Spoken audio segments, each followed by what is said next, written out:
saya Isna Nurul Aziza dengan NIM D97219086.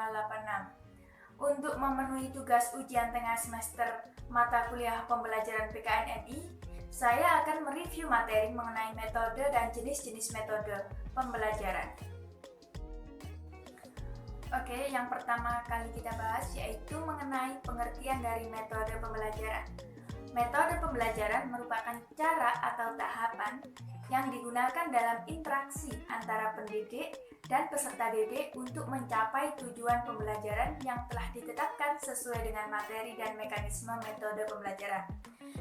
Pembahasan yang kedua yaitu mengenai jenis-jenis metode pembelajaran yang dapat diterapkan dalam pembelajaran pendidikan kewarganegaraan MI.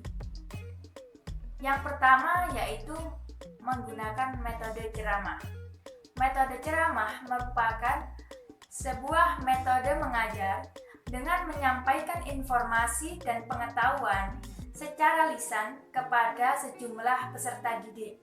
Metode ceramah ini juga merupakan metode yang paling ekonomis untuk menyampaikan informasi dan paling efektif dalam mengatasi kelangkaan literatur atau rujukan yang sesuai dengan jangkauan paham siswa. Yang kedua yaitu metode diskusi. Metode diskusi yakni suatu cara untuk menyajikan pembelajaran, di mana guru memberikan kesempatan kepada muridnya untuk mengadakan perbincangan ilmiah guna mendapatkan informasi, mengumpulkan pendapat, membuat kesimpulan, atau bahkan menyusun alternatif cara untuk menyelesaikan suatu masalah. Dan setiap siswa atau anggota kelompok bebas untuk menanggapi, mendukung, atau bahkan tidak sepihak dalam melakukan diskusi. Dan yang diharapkan dari metode diskusi ini adalah agar semua siswa atau anggota kelompok bisa saling menghargai pendapat orang lain, bisa menerima pendapat orang lain, dan juga menumbuhkan rasa percaya pada dirinya sendiri karena sudah bisa menyumbangkan ide dalam forum diskusi tersebut. Dan ide yang ditemukannya itu dianggap benar oleh dia.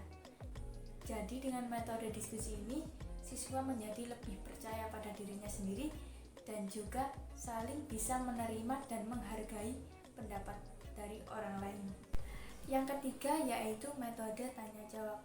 Metode tanya jawab merupakan cara penyajian materi pembelajaran dalam bentuk pertanyaan yang disampaikan oleh pendidik kepada peserta didik, atau boleh juga sebaliknya.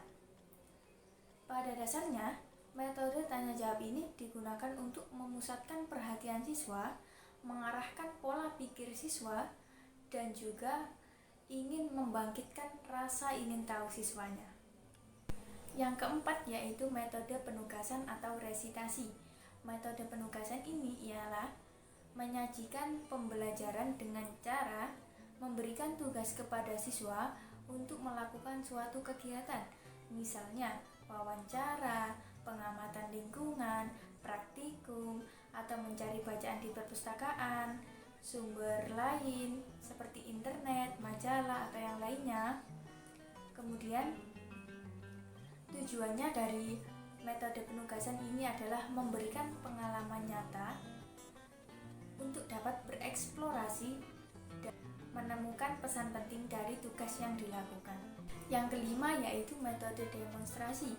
Metode demonstrasi merupakan metode pembelajaran dengan cara memperagakan barang, kejadian, aturan, atau urutan melakukan sesuatu kegiatan, baik secara langsung atau melalui media dengan materi yang telah disajikan. Metode ini dapat mendukung strategi ekspositori dan strategi inquiry. Yang keenam yaitu metode latihan atau metode drill. Metode drill merupakan cara untuk mengembangkan kompetensi siswa dengan cara dilatihkan. Latihan biasanya diberikan setelah guru selesai menjelaskan materi. Tujuan dari diberikannya latihan ini untuk mencapai keterampilan tertentu dan mengetahui pemahaman siswa terhadap materi yang telah dipelajari. Yang ketujuh yaitu metode simulasi. Metode Metode simulasi pembelajaran merupakan metode pembelajaran yang membuat suatu peniruan atau berpura-pura terhadap sesuatu yang nyata terhadap keadaan di sekeliling atau state of affairs atau proses. Metode ini berorientasi terhadap tujuan-tujuan tingkah laku. Yang kedelapan yaitu ada metode problem solving, yaitu metode pemberian masalah terhadap siswa. Masalah dapat disampaikan secara langsung atau lisan, atau dapat disampaikan melalui lembar tugas. Setelah itu, siswa diajak untuk menyelesaikan atau memecahkan masalah tersebut. Tujuan dari metode ini yaitu untuk merangsang berpikir siswa, kemudian untuk melatih keberanian siswa dalam mengungkapkan pendapat, kemudian membuka wawasan berpikir siswa.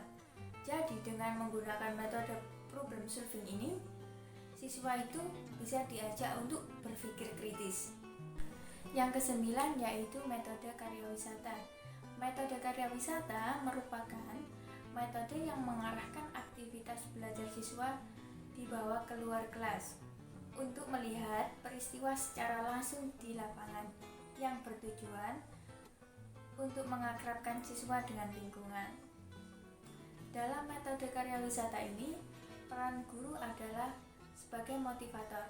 Artinya, guru hanya berperan mendampingi siswa agar mereka bisa belajar secara kreatif, aktif, dan juga bisa akrab dengan lingkungan.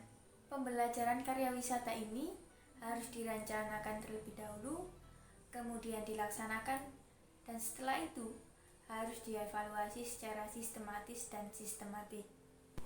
Yang terakhir yaitu metode mind mapping. Metode mind mapping merupakan metode belajar dengan cara mencatat yang kreatif, efektif, dan secara harfiah, yaitu memetakan pikiran-pikiran. Dalam menggunakan metode mind mapping, kita perlu menggunakan warna, menggunakan garis lengkung, simbol, kata, dan gambar yang sesuai dengan satu rangkaian. Dengan mind mapping, informasi yang panjang dapat dialihkan menggunakan diagram warna-warni yang mudah diingat.